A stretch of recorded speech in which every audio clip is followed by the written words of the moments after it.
நடைபெறக்கூடிய மாபெரும் தமிழ் கனவு நிகழ்ச்சியில் பங்கேற்றிருக்கக்கூடிய மாண்புமிகு தொழில்துறை அமைச்சர் அருமை தம்பி டிஆர்பி ராஜா அவர்களே, அயலக தமிழர் நல வாரியத்தினுடைய தலைவர் கார்த்திகேய சிவசனாதிபதி அவர்களே, வாரியத்தினுடைய உறுப்பினர்கள், என்னுடைய அன்பிற்குரிய சகோதரர் ராம் அவர்களே, சகோதரர் புகழ்காந்தி அவர்களே, சகோதரர் முகமது பைசல் அவர்களே, வெளிநாடு வாழ் தமிழர் இந்திய சங்கத்தினுடைய சார்ந்திருக்கக்கூடிய செந்தில் உள்ளிட்ட நிர்வாகிகளே, தமிழக அரசின் சார்பில் வருகை தந்துள்ள உயர் அலுவலர்கள், இந்த நிகழ்ச்சிக்கு வந்துள்ள என்னோட துணைக்கு வந்திருக்கக்கூடிய துணைவியார் திருமதி வித்யாவதி சாதனை, இங்கிலாந்து மட்டுமல்ல ஐரோப்பா முழுவதும் இருந்து வந்திருக்கக்கூடிய என்னுடைய பேரன்பிற்குரிய தமிழ் சொந்தங்களே, தமிழ்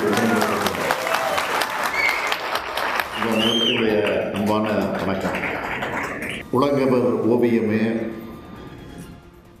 உற்சாக காவியமே, ஓடை நறுமலரே, ஒளியுமிழ் புதுநிலவே, அன்பே அமுதே அழகே உயிரே இன்பமே இனிய தென்றலே, பனியே பனியே பிரதசச்சுரையே மரகதமணியே மாணிக்கச் சுடரே மண்பது விளக்கே என்றெல்லாம் தமிழை அழைக்க தோன்றுகிறது. இருந்தாலும் தமிழை தமிழே என்று அழைப்பது தான் நமக்கு இருக்கக்கூடிய.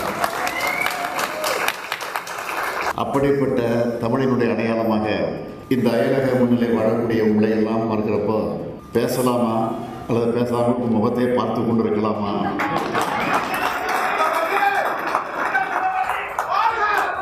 அந்த எண்ணம் தான் என்னுடைய உள்ளத்தில் தோன்றிக் கொண்டிருக்கிறது. இங்கிலாந்து உள்ளிட்ட பல்வேறு அயல போராளிகளிலிருந்து வந்திருக்கக்கூடிய உங்களை எல்லாம் பார்க்குறப்போ எல்லையெல்லாம் மகிழ்ச்சி ஏற்படுது. ஏன்னா இந்த பயணத்தில் ஆக்ஸ்போர்டு யூனிவர்சிட்டியில் அந்த பெரியாரோட படத்தை திறந்து வச்சேன்.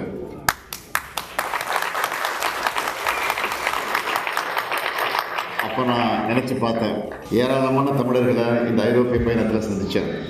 ஒவ்வொருத்தரும் தங்களை அறிமுகப்படுத்தி கொள்ளும்போது தமிழ்நாட்டில் தன்னுடைய ஊர் பேரை சொல்லி இப்போது ஐரோப்பாவில் இந்த நாட்டில் இந்த பொசிஷனில் நான் இருக்கோம் என்று இன்ட்ரோ பண்ணிக்கிட்டாங்க.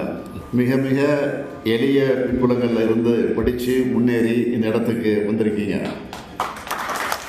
நீங்கள் எல்லோரும் இங்கே சுயமரியாதையோட மதிப்புமிக்க இடத்துல இருக்கிறத பார்த்து திராவிட முன்னேற்ற கழகத்தினுடைய தலைவராக, தமிழ்நாட்டினுடைய முதலமைச்சராக நான் மிகுந்த பெருமைப்பட்டேன். அந்த பெருமையோடு தான் நெஞ்சம் குளிர, உணர்ச்சி பிறக்க, கட்டுப்படுத்த முடியாமல் கண்கள் கலங்க தந்த பெரியார் படத்தை நான் திறந்து வச்சேன்.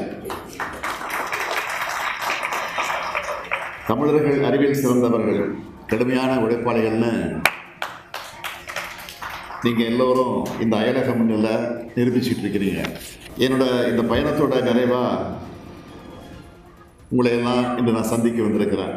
தமிழர்கள் எங்கே போனாலும் நம்ம மொழியினுடைய பண்பாட்டை விட மாட்டோம். அது மட்டுமல்ல, சுயமரியாதை, சமத்துவ எண்ணம், சமூக நீதி கோட்பாட்டையும் விட மாட்டோம். அதுக்கு எடுத்துக்காட்டாக இங்கே தமிழர்கள் இருக்கிறத கடந்த சில நாட்களாக கண்கூடாக பார்த்துக்கிட்டு இருக்கிறேன். திராவிடத்தால் வாழ்கிறவன்னு பெருமிதத்தோடு சொல்கிற தமிழர்களை பார்க்கிறேன். சிறந்த உட்கட்டமைப்பு, திறமையான இளைஞர்கள், அமைதியான சூழல், இதனால தான் தமிழ்நாட்டில் முதலீடுகள் குவியுது.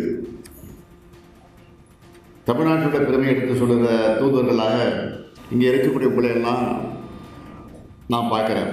உங்களை பார்க்கும்போதே இங்கே இருக்கவங்களுக்கு நம்ம தமிழ்நாட்டை பற்றி ஒரு நல்ல இம்ப்ரெஷன் வரும்.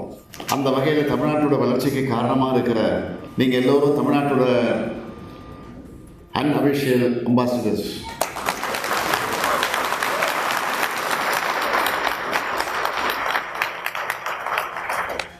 நீங்கள் தமிழ்நாட்டில் இல்லைனாலும் உங்கள் ஒவ்வொருத்தருக்குள்ளேயே தமிழ்நாடு இரண்டரை கலந்துருக்கு.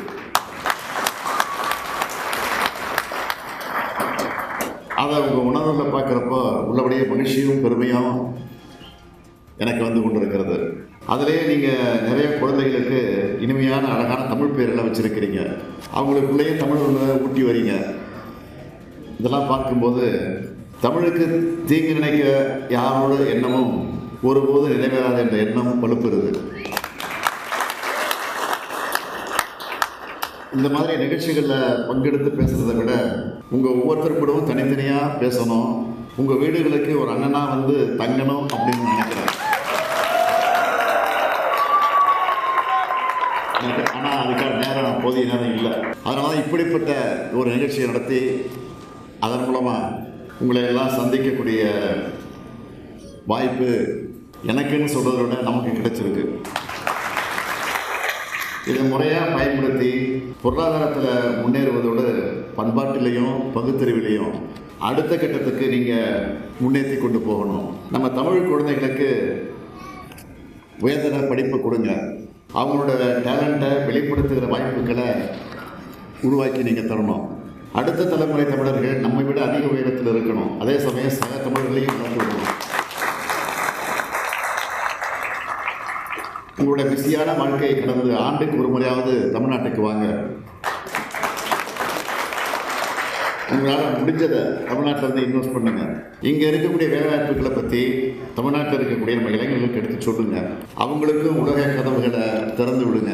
தமிழர்களுடைய வரலாற்றை பண்பாட்டை வெளிக்காட்ட கீழடியை தொடர்ந்து பொருணை அருங்காட்சியகம், கங்கை கொண்ட சோழபுரம் அருங்காட்சியகம்னு அமைச்சிக்கிட்டு இருக்கிறோம் தமிழ்நாட்டில். நம்ம குழந்தைங்களுக்கு அதையெல்லாம் சுற்றி காமிச்சு நம்முடைய வரலாற்றை எடுத்து சொல்லுங்க.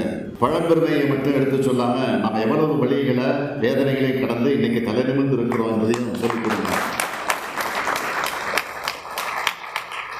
இதையெல்லாம் நான் சொல்ல காரணம், எப்போவும் தமிழர்களுக்குள்ள ஒற்றுமை நிலவணும். இந்த இடம் எப்போவும் முன்னேற்ற பாதையில் மட்டும்தான் பயணிக்கணும். அதுக்காகத்தான் நம்ம திராவிட மாடல் ஆட்சியில் தமிழ்நாட்டில் ஏராளமான திட்டங்களை செயல்படுத்திக்கிட்டு இருக்கோம். அது மட்டுமல்ல, தமிழ்நாட்டில் இருக்கிற நாங்களும் உங்களை அன்போடு பார்த்துக்கிட்டு இருக்கிறோம். அதனால தான் நம்ம திராவிட மாடல் அரசில் அயலக தமிழர்களுடைய நல்வாழ்வுக்காக ஏராளமான திட்டங்களையும் செயல்படுத்திக்கிட்டு இருக்கிறோம். தமிழ்நாடு அரசின் அயலக தமிழர் நலன் மற்றும் மறுவாழ்வுத்துறை உங்களுக்கெல்லாம் ஓய்வில்லாமல் உழைச்சிக்கிட்டு இருக்கு. இந்த துறை சார்பில் செஞ்சுட்டு இருக்கக்கூடிய சில முக்கியமான முன்னெடுப்புகளை மட்டும் இங்கே குறிப்பிட்டு சொல்லணும்னா, கடந்த 4 ஆண்டுகளாக ஜனவரி 12ஆம் நாளை அயலக தமிழர் நாளாக கொண்டாடிக்கிட்டு இருக்கிறோம். இந்த ஆண்டு மட்டும் இந்த விழாவுக்கு 62 நாடுகளிலிருந்து தமிழர்கள் சென்னைக்கு வந்திருக்கிறாங்க. அயலக தமிழர் நல வாரியம், அயலக தமிழர்களுக்கான டோல் ஃப்ரீ ஹெல்ப்லைன், புலம்பெயர் தமிழர் அமைப்புகளுக்கு சுழல் நிதி, தமிழ்நாட்டுக்கு வெளியே வாழ்கிற தமிழர்களுக்கு இன்சூரன்ஸ், இப்படி ஏராளமான திட்டங்களை செஞ்சுக்கிட்டு இருக்கிறோம். வெளிநாடு வாழ தமிழர்களுக்கு ஒரு பிரச்சனைன்னா ஓடோடி வந்து உதவுறோம். இது எல்லாத்தையும் விட மிக முக்கியமான திட்டம் தான் வேர்களை தேடி என்ற திட்டம். புலம்பெயர்ந்த தமிழர்களுடைய குழந்தைகளை, மாணவர்களை தங்களுடைய வேர்கள் இருக்க நம்ம தமிழ்நாட்டுக்கு அழைச்சிட்டு போய் நம்ம வரலாற்றை பண்பாட்டை அறிமுகம் செஞ்சுட்டு இருக்கிறோம். இப்படி தமிழ்நாட்டுக்கு வந்த பல பேர் சில தலைமுறைகளாக விட்டு போன சொந்தங்களை தேடி கண்டுபிடிக்க அது உதவி செய்யுது. அப்படி தேடி கண்டுபிடிச்சு உருகி இருக்கிறாங்க. நம்மை பொறுத்த வரைக்கும் வாழ்வதும் வளர்வதும் தமிழும் தமிழ் இனமுமாக இருக்கணும். தலைவர் கலைஞர் தான் சொல்வார், தமிழர்களாக ஒரு கூட்டத்துக்கு வந்து அமர்ந்து எழுந்து செல்லும் போது தமிழர்களாக கலந்து செல்லும் காலம் வந்தால் அதுதான் நான் எதிர்பார்க்கும் லட்சிய வெற்றின்னு சொன்னேன். அந்த அளவுக்கு வேற்றுமைகளை நிறைந்திருக்கக்கூடிய இந்த சமூகம் இன்னைக்கு இவ்வளவு ஒற்றுமையாக இருக்கிறது தான் நம்முடைய வெற்றி. தமிழர்கள் உலகத்துக்கானவர்கள், யாதும் ஊரே யாவரும் கேள்வி சொன்னவங்க, பிறப்புக்கும் எல்லா உயிருக்கும்னு சொன்னவங்க, இந்த பெருமையை அடையாளத்தை நம்மோட செயல்களால் நிலைநாட்டணும். சாதி, மதம், ஏழை, பணக்காரன் போன்ற வேறுபாடுகள் நம்மை பிரிக்கிறதோட நம்ம இனத்தையும் வளர விடாது. நம்ம எதுவெல்லாம் பிரிக்குமோ அதையெல்லாம் மறக்கணும், எதுவெல்லாம் நம்ம நினைக்குமோ அதையெல்லாம் நான் நினைக்கணும். எனவே தமிழ் என்ற பேரில் வளர்ந்திருக்கக்கூடிய நாம் நம்முடைய அடையாளத்தை ஒருபோதும் மறக்கக்கூடாது. அடிக்கடி தமிழ்நாட்டுக்கு வாங்க. உங்களுக்காக உங்கள் சகோதரனா இந்த முத்துவேல் கருணாநிதி ஸ்டாலின் அங்கே இருப்பாங்க. அந்த நம்பிக்கையோடு வாங்க. இங்கே நீங்கள் கொடுத்திருக்கக்கூடிய வரவேற்புக்கும் விருந்தோம்பலுக்கும் என்னுடைய அன்புதான் என்னுடைய நன்றி என்பதை நான் உங்களுக்கு தெரியப்படுத்திக் கொள்கிறேன். எனவே இந்த நிகழ்ச்சியில் கலந்து கொள்வதிலே நான் உள்ளபடியே மகிழ்ச்சி அடைகிறேன், பெருமைப்படுகிறேன், பூரிப்படைகிறேன், புலங்காயுத உணர்வோடு நின்று கொண்டிருக்கிறேன். நான் எத்தனையோ நிகழ்ச்சிகளுக்கு, எத்தனையோ மாநிலங்களுக்கு, எத்தனையோ நாடுகளுக்கு அரசின் சார்பில் அல்லது எதிர்க்கட்சி தலைவர்கள் முறையில் மேயராக இருந்து பொறுப்பேற்று பல நாடுகளுக்கு சென்றிருக்கக்கூடிய அந்த நிகழ்ச்சியில் எண்ணியும் பார்க்கிறேன். இப்பொழுது தமிழர்களாக இருக்கக்கூடிய உங்களையெல்லாம் சந்திக்க வந்திருப்பதிலே தான் மிகுந்த மகிழ்ச்சி அடைகிறேன்.